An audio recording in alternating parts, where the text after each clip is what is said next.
Hello everyone, this is Sayyid Imran and you're watching Manish the Learning App. So बच्चों, in today's lecture I'm going to speak about a very most important topic from the chapter Mechanical Properties of Fluid, that is pressure. तो आज pressure की हम यहाँ पर बात करने वाले हैं बच्चों. प्रेशर एक ऐसा टॉपिक है जिसको हम बचपन से पढ़ते आ रहे हैं. ठीक है, चलिए अपन बात कर लेते हैं इसकी. बचपन में हमें बताया गया कि प्रेशर क्या होता है, फोर्स पर यूनिट एरिया. देखो पहली चीज आप ये याद रखो कि यहाँ पर मैं मैकेनिकल प्रॉपर्टीज ऑफ फ्लूइड के साथ डील कर रहा हूँ, यानी ये जो प्रेशर हम यहाँ पर पढ़ रहे हैं या हम लिक्विड प्रेशर की बच्चों बात करेंगे. ठीक है, ये चीज आप ध्यान रखें कि यहाँ पर हम केवल लिक्विड प्रेशर के लिए बात करेंगे. चलो, तो बचपन में हमें क्या बताया गया कि जो प्रेशर होता है वो होता है force per unit area. Okay, फिर थोड़े से हम बड़े हुए तो हमें बताया कि ये जो नेचर ऑफ द फोर्स होता है ये परपेंडिकुलर होता है. तो हमने बता दिया कि ये F परपेंडिकुलर अपॉन है. ठीक है, यानी perpendicular force upon magnitude of the area. थोड़ा सा और हम आगे बढ़े तो हमें बताया गया कि लिक्विड के केस में ये जो परपेंडिकुलर फोर्स होता है, ठीक है, इसको हम बोलते हैं थ्रस्ट. ठीक है भाई, हमने ये भी बात मान ली. थ्रस्ट अपॉन एरिया, यहाँ एरिया है मैग्नीट्यूड ऑफ द एरिया. तो बस प्रेशर को हम इस तरह से डिफाइन करते हुए आ रहे हैं. तो आज मैं इस प्रेशर की डेफिनेशन को थोड़ा सा और मॉडिफाइड करूंगा बच्चों. कैसे हम इसमें मॉडिफिकेशन करेंगे देखिए. तो आपके स्टैंडर्ड्स के अकॉर्डिंग आपको जो मैं डेफिनेशन बताने वाला हूं उस डेफिनेशन को फॉलो करना है. ठीक है बच्चों, यहां पर मैंने बनाया है एक कंटेनर. ठीक है, इस कंटेनर में मैं भर देता हूं थोड़ा सा लिक्विड. ठीक है, लिक्विड भर दिया यहां पर हमने. अब बच्चों देखो, ये जो है परपेंडिकुलर फोर्स अपॉन एरिया, तो मैं बता देता हूं कि हमें क्या बताया गया कि ये जो लिक्विड है इस कंटेनर की सरफेस पे हमेशा परपेंडिकुलर एक्ट करेगा. यानी कि ये जो लिक्विड है इसके अंदर ये लिक्विड हमेशा परपेंडिकुलर फोर्स एक्ट करेगा.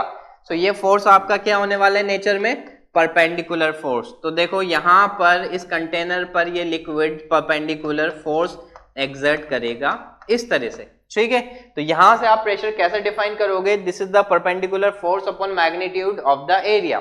क्लियर बात. चलिए, अब मैं यहां क्या करने वाला हूं, देखो थोड़ा सा मैं कंटेनर का जो शेप है बच्चों वो बदल देता हूं.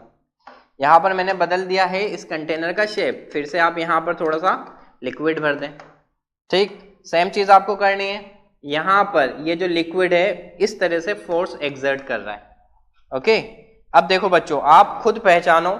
मैं इसको थोड़ा सा यहां पर बना देता हूं.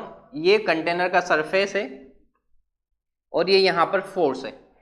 क्या ये लिक्विड इस कंटेनर पर परपेंडिकुलर फोर्स एक्सर्ट कर रहा है? तो आप कहेंगे नहीं सर, ये परपेंडिकुलर नहीं है. ठीक है बच्चों, अब आप बताएं क्या ये कंपोनेंट ऑफ द फोर्स, ये इस फोर्स का एक कंपोनेंट मैंने यहां पर कंसिडर कर लिया है बच्चों, क्या ये कंपोनेंट इस कंटेनर के सरफेस के परपेंडिकुलर एक्ट कर रहा है? तो अब आप कहेंगे हाँ सर, ये फोर्स इस कंटेनर के सरफेस पर परपेंडिकुलर एक्ट कर रहा है. ठीक है, यहां पर मैं इसको बोल देता हूं F cos थीटा. चलिए, अब मैं यहां पर इसको मॉडिफाइड करने जा रहा हूं डेफिनेशन को. देखना बच्चों, या तो आप प्रेशर को डिफाइन करो perpendicular force upon magnitude of the area से, बट जब यहां पर आप इस डेफिनेशन को वैलिड करना चाहेंगे तो ये force perpendicular to the surface नहीं है. यानी कि जरूरी नहीं है कि ऑलवेज आपको क्या मिले, ये फोर्स ऑलवेज ये जो फोर्स है ये हमेशा आपको परपेंडिकुलर टू द सरफेस मिले. कई बार हमें इसका एक परपेंडिकुलर कंपोनेंट भी कंसीडर करना पड़ेगा. तो प्रेशर को कैसे डिफाइन कर रहा हूं मैं, F cos theta upon magnitude of the area. ठीक है, कैसे डिफाइन किया बच्चों, ठीक है, component of the force which is acting perpendicular to the surface, component of the force which is acting perpendicular to the surface upon magnitude of the area known as pressure. ठीक है, अब आपके standard के लिए बच्चों आप pressure की यही डेफिनेशन ध्यान रखेंगे. ठीक है, आपके जो स्टैंडर्ड की बात करें, क्योंकि क्लास 11 पे आप क्या करेंगे आगे जाके नीट या आईआईटी के लिए प्रिपेयर करेंगे, तो वहां से आपको बच्चा इसकी डेफिनेशन जो देनी है वो इसी तरह से देनी है. ठीक है, किस तरह से देनी है, how can you define the pressure now. So pressure can be defined as component of the force which is acting perpendicular to the surface upon magnitude of the area. ये वाली डेफिनेशंस हो गई पुरानी, अब हम यूज करेंगे इस नई डेफिनेशन का।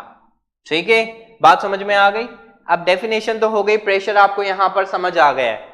अब प्रेशर के बाद बात कर लेते हैं थोड़ा बहुत बेसिक चीजों की कि क्या है इसका एसआई यूनिट की हम बात कर लेते हैं। ठीक है, सो एसआई यूनिट की अगर मैं आपको बात बताऊं तो आप सब जानते हैं प्रेशर क्या है बच्चों, यहां पर फोर्स और एरिया। तो फोर्स के लिए मैं लिखूंगा न्यूटन और एरिया यानी कि मीटर स्क्वायर। सो न्यूटन पर मीटर स्क्वायर इसकी एसआई यूनिट है। ठीक है, जिसको हम बोलते हैं बच्चों लोग पास्कल। बट प्रेशर के लिए बच्चों केवल एसआई यूनिट ही नहीं, इसके लिए कुछ अदर प्रैक्टिकल यूनिट्स भी है जो हमें पढ़ना पड़ेगा और वो है बहुत ज्यादा इंपॉर्टेंट। ठीक है, एसआई यूनिट है, अगर आप इसकी सीजीएस यूनिट भी देखना चाहें तो आप कह सकते हैं कि डाइन पर सेंटीमीटर स्क्वायर भी आप इसको बता सकते हैं। हालांकि ये यूनिट्स बेसिकल यूनिट कन्वर्जन के लिए हमें काम आने वाली है, अदरवाइज हमें यही काम करेंगे। और अदर प्रैक्टिकल यूनिट्स क्या क्या होती है